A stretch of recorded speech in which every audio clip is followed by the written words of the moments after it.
Assalamualaikum warahmatullahi wabarakatuh. Kami dari kelompok 9 ingin mempresentasikan hasil PPT kami yang berjudul Administrasi Keuangan, di mana kami yang beranggotakan 2 orang, yaitu 1. Sri Astari dengan nomor induk mahasiswa 12010326639, dan kedua saya Triwanda Hamidah dengan nomor induk mahasiswa 12010326713.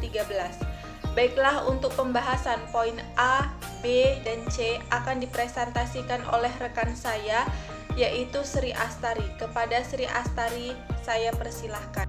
Assalamualaikum warahmatullahi wabarakatuh. Baiklah, saya Sri Astari akan membahas poin A, pengertian administrasi keuangan. Administrasi keuangan sekolah adalah langkah pengelolaan keuangan sekolah mulai dari penerimaan sampai dengan bagaimana mempertanggungjawabkan keuangan yang digunakan secara objektif dan sistematis.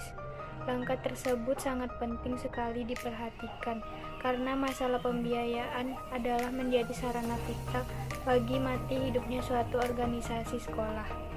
Selain itu, Mulyono MA berpendapat bahwa administrasi keuangan sekolah adalah seluruh proses kegiatan yang direncanakan dan dilaksanakan atau diusahakan secara sengaja dan sungguh-sungguh, serta pembinaan secara kontinu terhadap biaya operasional sekolah sehingga kegiatan pendidikan lebih efektif dan efisien serta membantu pencapaian tujuan pendidikan. Dari beberapa pengertian di atas dapat disimpulkan bahwa administrasi keuangan adalah sebuah analisis terhadap sumber-sumber pendapatan dan penggunaan biaya ekspenditur yang diperuntukkan sebagai pengelolaan pendidikan secara efektif dan efisien dalam rangka mencapai tujuan yang telah ditentukan. Selanjutnya, untuk pembahasan B, yaitu sumber pembiayaan pada satuan pendidikan. Yang pertama, dana dari pemerintah. Dana dari pemerintah disediakan melalui jalur anggaran rutin dalam daftar isian atau DIK yang dialokasikan kepada semua sekolah, dan ini biasanya disebut dana rutin. Yang kedua, dana dari orang tua siswa. Dana ini dikenal dengan istilah iuran komite. Besarnya sumbangan yang harus dibayar orang tua siswa ditentukan oleh rapat komite sekolah. Yang ketiga, dana dari masyarakat. Dana ini merupakan sumbangan sukarela yang tidak mengikat dari anggota-anggota masyarakat sekolah yang menaruh perhatian terhadap kegiatan pendidikan di suatu sekolah.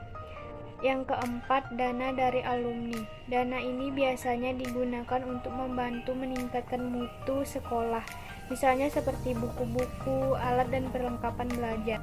Selanjutnya, untuk pembahasan poin C, yaitu pengelolaan keuangan satuan pendidikan.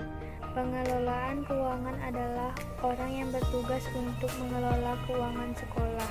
Orang tersebut kita kenal dengan bendahara.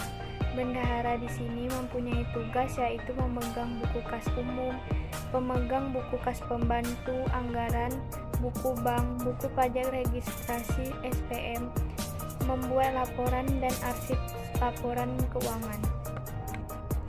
Untuk pembahasan selanjutnya akan dilanjutkan oleh Triwanda Hamidah. Baiklah, di sini saya akan melanjutkan presentasi dari rekan saya, yaitu Sri Astari. Poin D, proses administrasi keuangan. 1. Perencanaan, RPS atau RKAS. RPS adalah gambaran tentang kegiatan sekolah di masa depan dalam rangka untuk mencapai tujuan sekolah yang telah ditetapkan. RPS disusun untuk A. Menjamin agar perubahan atau tujuan sekolah yang ditetapkan dapat dicapai dengan tingkat kepastian yang tinggi dan risiko yang kecil.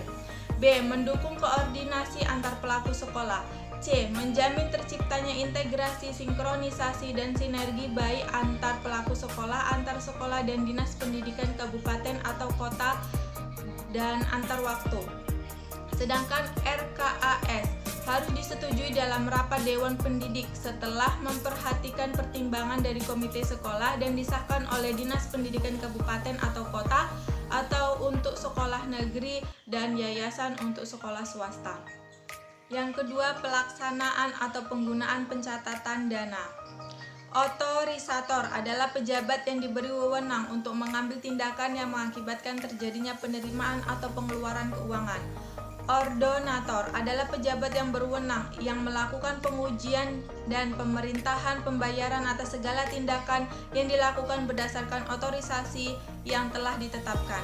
Bendaharawan adalah pejabat yang berwenang yang melakukan penerimaan dan pengeluaran uang atau surat-surat berharga lainnya yang dapat dinilai dengan uang dan diwajibkan membuat perhitungan dan pertanggungjawaban.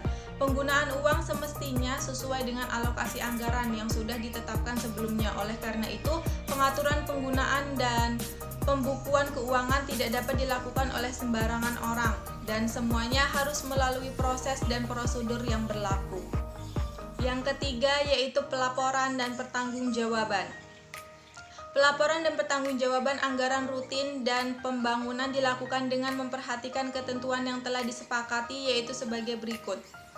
Selambat-lambatnya tanggal 10 setiap bulan, bendaharawan mengirim surat pertanggungjawaban kepada wali kota atau bupati melalui bagian keuangan sekretaris daerah. Selanjutnya, apabila tanggal 10 bulan berikutnya belum diterima oleh bagian keuangan sekretariat daerah, maka tanggal 11 dikirimkan surat peringatan 1. Apabila sampai dengan tanggal 20 bulan berikutnya belum dikirim juga sebagai keuangan sekretariat daerah, maka dibuatkan surat peringatan 2. Selanjutnya, kelengkapan lampiran SPJ, yaitu surat pertanggungjawaban.